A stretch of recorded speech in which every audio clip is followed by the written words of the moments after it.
Yes, our God is a mountain mover, and you know what? He's still moving mountains every day. And the good news is He can move your mountains too. Hi there, this is Chuck Cooper, host of It's a God Thing radio program. Thank you for joining us today. We sure are glad you're here. You're about to listen to some awesome interviews with believers in Jesus Christ who will tell you how God has revealed and proved Himself to them by moving mountains they were unable to move by themselves. They say that their stories can only be described as a God thing. Ready for a real blessing? Alrighty then, let's do this God thing. We're told that the most excruciatingly painful, heart-wrenching thing parents are ever forced to endure is the loss of a child. Our guests today have been there and done that. They are Marjorie and Tom, residents of an Atlanta suburb. Nearly 12 years ago, their daughter Margaret, then 25, and just starting her career as a faculty member at a Florida university, was tragically killed instantly by an out-of-control tractor-trailer on Interstate 95 near Daytona Beach. We're not going to ask them to provide details of the accident today because we want to spare them from dredging up painful, highly emotional memories. Instead, we'd like for them to share with you how they have managed to cope. Well, welcome, Marjorie and Tom, and we really appreciate your willingness to share your story. I think I'd like to begin by asking you a question. What was your first reaction when you learned of the accident? Was it disbelief, fear, denial, shock, bitterness, anger at God? How did you respond to such bad news? Either one of you. Well, I think when we first heard the news, it was in the middle of the night, and when an officer arrived at our door to tell us about it. And right at first, it was disbelief because of the set of circumstances. We just thought, no, there's a mistake. This couldn't be true. And then when we verified with the police that it was true, it was shock. I wouldn't say anger, but just shock. You don't expect anything like this to happen to you. It happens to other people, not to you. And so I would say for me it was shock. How about you, Tom? I think shock. My personality is the type that when something happens extraordinary like this, I sense or slow down my whole thought process. And in the interim phone calls between our house and the Florida State Patrol, we were never given specific information, but you are allowed to conjure up things in your mind. But I've often told other folks, the last thing you want to see is a sheriff's deputy on your doorstep at 4 o'clock in the morning. And when I opened the door, he just handed me the teletype, and I said, "You don't have good news, do you?" And he said, "No, sir," and turned around and walked away. And we knew at that time we had added two and two together, and it was just almost a dumb shock feeling. Just, there's nothing you can say. So that was our first response. I would add the very first thing that Marjo said to me when we finally came to grips with the reality of what had happened is that she said, "We are not going to let this come between us." And that was kind of like, all right, we're in this together, and we're going to take it through.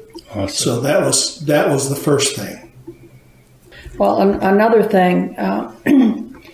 Well, yes, I was aware that so often when parents lose a child, that it ends up just devastating their marriage, and part of that is because not only men and women, but just people in general, all have their own way of grieving. And so often you grieve in such different ways that you end up not being able to relate to each other. And so it very often will end in divorce. But the other thing that we said right away is not only will we not let this hurt our marriage, but we will find a way somehow to let God bring some good out of this.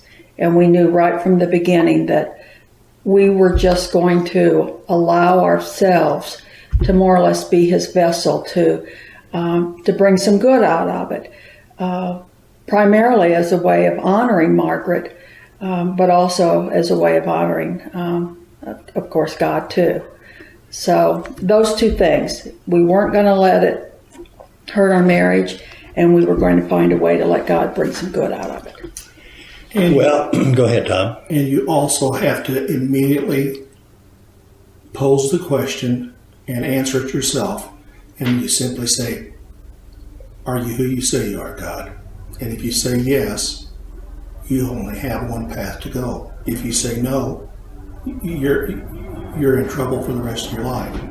And we just, I think, after the years of marriage, we had just said, God's going to do something incredible with this. In the midst of all of this, He'll do something that we don't understand, comprehend, understand at all, but it will happen. Well,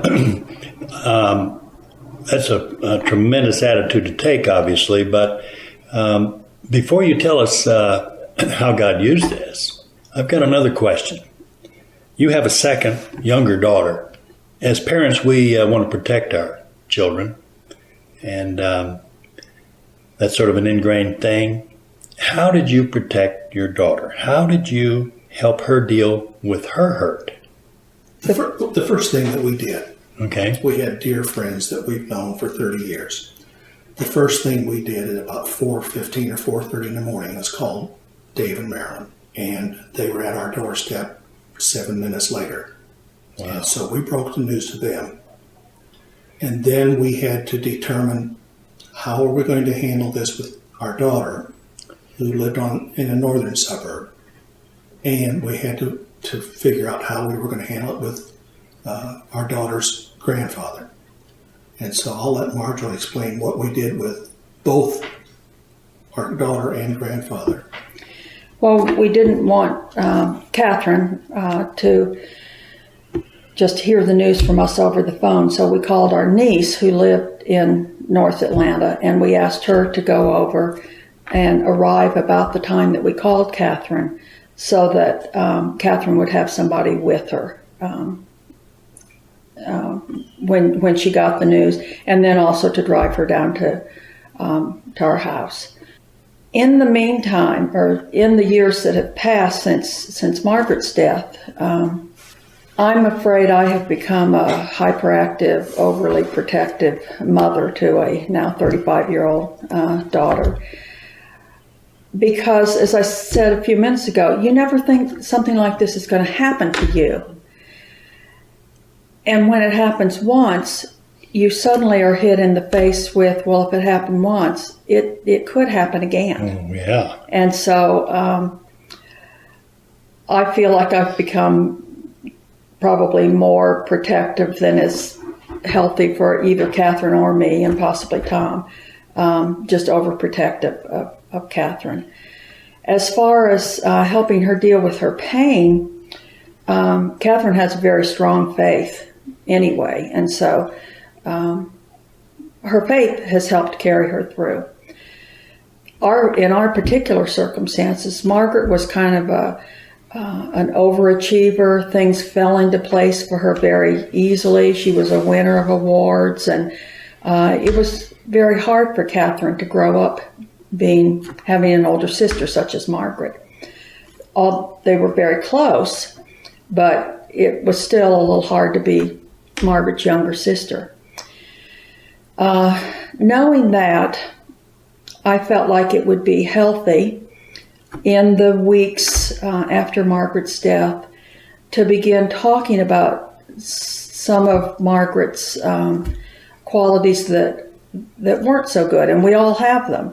When somebody dies, all of a sudden we almost deitize that person, and everybody talks about the good things. But I thought it would be healthy for Catherine to know that we realized Margaret did have some flaws, and so we began talking about them as time went by. And Was this in an attempt to not set the bar so high that Catherine would feel pressure to live up to what what Margaret had been? Was this the idea?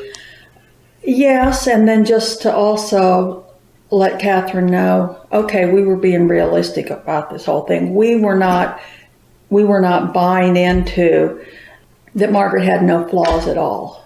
Yes, and also in an attempt to just help her cope and help her to realize that, life is going to go on, and we did understand that Margaret wasn't perfect.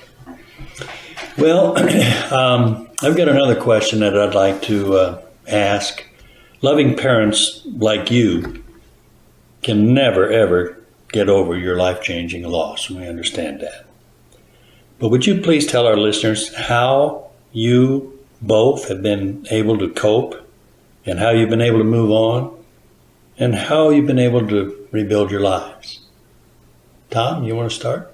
The biggest thing that we have learned to do, well, I remember many a time walking in the stores after the funeral and the time periods after that you would see unruly kids, or you just looked at the parents and say, look what you're messing up.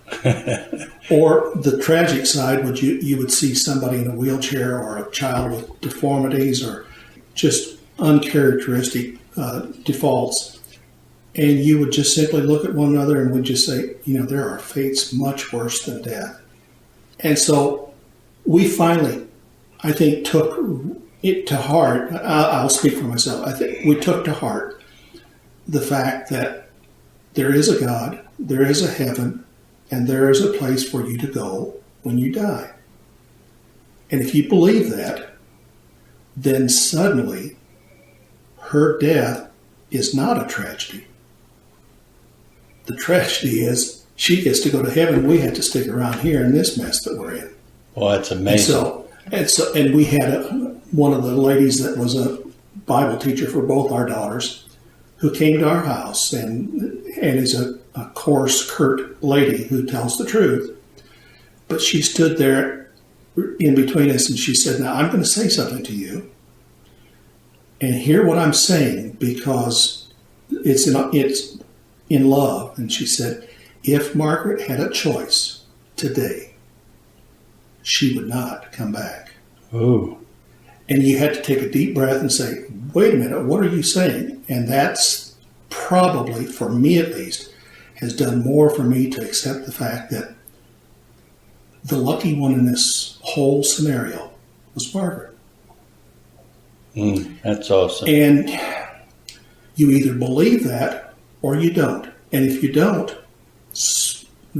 carry on. But if you believe it, there's a great deal of comfort in that. And then the other thing that I would suggest is that we wanted to make sure that good came of this. And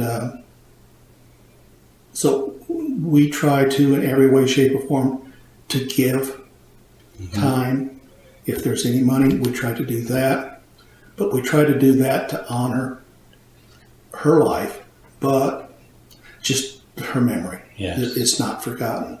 Sure. And if you'll give us time later on, I can go through a litany of things that have happened that just blows your mind. I want to hear that, but before we do, Tom, let's let Marjo respond. Marjo, how did you personally cope, and what has and you can't ever forget it, obviously, but what has made it easier for you to cope with your loss? Well, one of the things that has made it easier is that we have tried, as Tom's about to say, that we've tried to bring some good out of it. I often go to a verse, I believe it's in Colossians, about how God sends us comfort and how God gives us comfort so that we can pass that comfort along to other people. And that's something that we have really tried to do. So often, particularly right at first, somebody would call us and say, I have a friend who has just found out that they've lost a child, and we would go over to see them. We would write them notes. We would contact them. not just a one-time thing, but to stay in contact with them, kind of helping them through the process, because I really believe, as the Bible says, we're called when we receive comfort to pass that comfort on to other people. And so that has been a great source of comfort. It almost like it snowballs. The more comfort you give to others, the more you end up receiving yourself. And So from a practical standpoint, are you saying that if you can help others who are going through the same experience, it actually comforted you to be able to help others? Absolutely. There's no doubt about that whatsoever. Maybe the most significant thing is I got very involved in beginning a grief ministry at our church, and I'm involved in leading grief support groups for people that have lost loved ones, not just children, but loved ones. That's been very comforting to me. Of course. My goodness, what a story. I can't wait for more. But first, can we talk? It's a God Thing is a nonprofit, listener-supported ministry based in Marietta, Georgia. We are not allowed to generate revenue by airing paid commercials, so all production and airtime fees, by far our biggest expenses, must be paid from tax-deductible contributions from listeners on participating stations, including this one. Here's our pitch, plain and simple. If you believe this ministry can be a tremendous influence on the lives of listeners, then we will truly appreciate your help, and frankly, without your help, we will not be able to stay on the air. So here goes. Will you personally support us with a financial contribution? Any amount will help. Times are tough, we know, but God promises a special blessing to those who cheerfully support His work. Giving to your local church first is a must, of course, but please consider us for an extra gift. You can financially support us in two ways. First, through our website, www.itsagodthingradio.com. Or you can snail mail a check or money order to It's a God Thing, 1919 Brown Ridge Drive, Northeast, Marietta, Georgia, 30062. That's 1919 Brown Ridge Drive, Northeast, Marietta, Georgia, 30062. Thank you so much for your help. Now let's get back to today's program. Well, now then, you have really set everybody up. We're waiting. We can't wait to hear some of the things that you've mentioned about trying to make good come of this. Why don't you share some of the things that, in the time we have remaining, share some of those things with us? The first thing we did was establish a scholarship at the school that Margaret got her master's degree. And in the last 12 years, 12 people that we don't know have gotten some sort of a scholarship who are working on their master's degree in education. 12 children at the high school that Margaret graduated from have received choral awards for outstanding service and contribution. 2 or 3 we may know, the rest don't. There's an auditorium at a university in South Florida that bears Margaret's name. I would dare say that less than 10 people have any idea who she is as they walk in and out of the auditorium. We had the opportunity to establish a church in southern India. We couldn't even say the minister's name. We don't know the names of the people that are in the church. We have no idea how many people will come in and out of that church. I couldn't get to it right now if I had to drive you there. But it's something that is being done on behalf of her life that we have no idea what the outcome will be.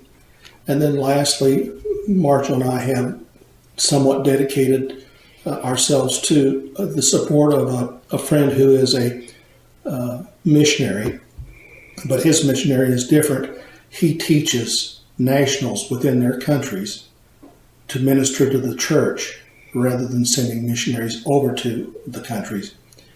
And he has been able to develop this ministry team that goes out to these various countries to teach the natives the Bible. And now there are over 3,000 teachers going all over the world who have no earthly idea who Margaret is or who we are and could care less, other than possibly there was enough money to buy the plane ticket to go over there. So these are things that we did not think God had in store, but when you stop and say, was there good that came from her life? Specifically, no, other than the fact that she got to go to heaven, so she won that one. But we've gotten a lot of joy that comes from making the choice. Do we believe or do we not? I've defined joy as happiness with deep roots. Marjo, in the few moments that we have left, is there anything else you would like to add and share today? I would kind of like to pick up a little bit on the church in India, just because I think it's kind of an interesting story. I had begun praying that Tom would go on a missionary trip, and we won't ask you why you were doing it. Okay. And kind of out of the clear blue sky, some of those, what we like to call God's coincidences, happened, and which of course we know are no coincidences at all. And the first thing I knew, he was talking to a man who was organizing a trip to India. And I thought, oh, how wonderful, Tom's going on a trip to India. But I noticed Tom was using words like we and us, including me. And I had been thinking him. But anyway, I thought, okay, well, if he's okay, I'll go. And so we ended up going to India. We had no idea why. It was just, we were just going to go and see what was going on with the Christian church over in India. And as we were there, one night, very strangely, we ended up having a conversation with the Indian national who's running the mission over there. And Tom said, well, what's the one big need over here? And he said, well, we have a piece of property and we have a congregation that's meeting in a living room, and they've outgrown the living room and they need to have a church built. We were just having conversation, and Tom said, oh, well, about how much does that cost? And he told us, and compared to American standards, it was a very, very, very small amount. And it happened to be the same amount that we had put back to save for something special that we knew would come along sometime. And so in God's providence, there we were sitting in India talking to this man, and the amount of money he said was the same amount of money that we had. And Tom looked at me and I looked at him, astonished. And Tom said, I think we could do that. And so from there, the church was built. And a year later, we went back to the dedication, and it was one of the most joyful days of our lives to be there for the dedication of the building. So that's just one example of how, if you're just open to God's leading, and if you're just open to letting Him bring good out of tragedy, out of what is said to be life's biggest tragedy, if you're just open to Him, He's faithful, and He'll bring good out of anything. Boy, what an interesting story, and I'm afraid our time is short, folks, but I want to tell you how much I appreciate you sharing this. You're going to be comforting people you don't even know. I wasn't planning to do this, but this has been especially meaningful to me. You see, Margaret was my niece, and Marjo's my sister. If we can't experience the pain that they've been through, we can only imagine and try to comfort them. Folks, we thank you for listening today. And one final question. Would you say that this church in India is a God thing? Absolutely. Absolutely. Good. Thank you for being here, folks. Man, oh man, that was a tough interview to do. You couldn't see the tears in their eyes as they dredged up old memories to try to share with you. You couldn't hear the deep breaths that they took before they answered my questions. You know, I had to urge them to share their personal story with you today because they were a little bit reluctant because they didn't want this story to be about them. They wanted it to be about how God was truly alive in their lives and how He had helped them get through and planted the seeds and helped them to be able to cope with this tragic death. Well, I tell you what, let's end today's program on a lighter note, and I've got a great story to tell you. It's got a moral to it, and the moral is be careful about an offhanded remark that you make. You never know when it's going to lead to a God thing story for someone. Here's a neat story sent to us by Mike and Marilyn Heinel in Akron, Ohio. Back in the 1950s, there was a well-known radio host, comedian, and songwriter in Hollywood whose name was Carl Stuart Hamblin. He was noted for his drinking, womanizing, partying, and so forth. One day, along came a young preacher holding a tent revival in Los Angeles. Hamblin had him on his show to promote the revival and decided that he would show up at one of the revival meetings. Well, early in that service, the preacher announced, "There is one man in this audience who is a big fake." Now, there were probably others who thought the same thing, but Hamlin was convinced that he was the one the preacher was talking about. But the words continued to haunt him until Hamlin showed up at the preacher's hotel door around 2 a.m. one night, demanding that the preacher pray for him. But the preacher refused, saying, "This is between you and God, and I'm not going to get in the middle of it." But he did invite them in, and they talked until about 5 a.m., at which point Stuart Hamlin cried out to God. But that's not the end of the story. Stuart quit drinking, quit chasing women, quit everything that was so-called fun. Soon, however, he began to lose favor with the Hollywood crowd. He was ultimately fired by the radio station when he refused to do an alcohol commercial.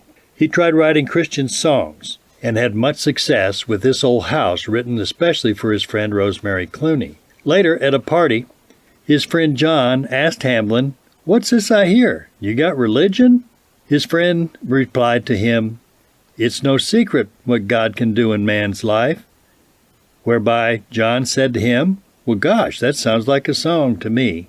Well, that song, written by Stuart Hamlin, is no secret. It is no secret what God can do. What He's done for others, He'll do for you. With arms wide open, He'll pardon you. It is no secret what God can do. And by the way, the friend John, well, that was John Wayne. And the young preacher, his name, Billy Graham. Hope you enjoyed that story. Thanks, Mike and Marilyn. Wow, what a great half hour this has been. Tune in next time for more great God Thing stories, and tell all your friends to tune in too. Oh yeah, one more thing. If you or someone you know has a verifiable story which needs to be told, please email a brief summary to us at mystory@itsagodthingradio.com. That's my story at www.itsagodthingradio.com. See you next time.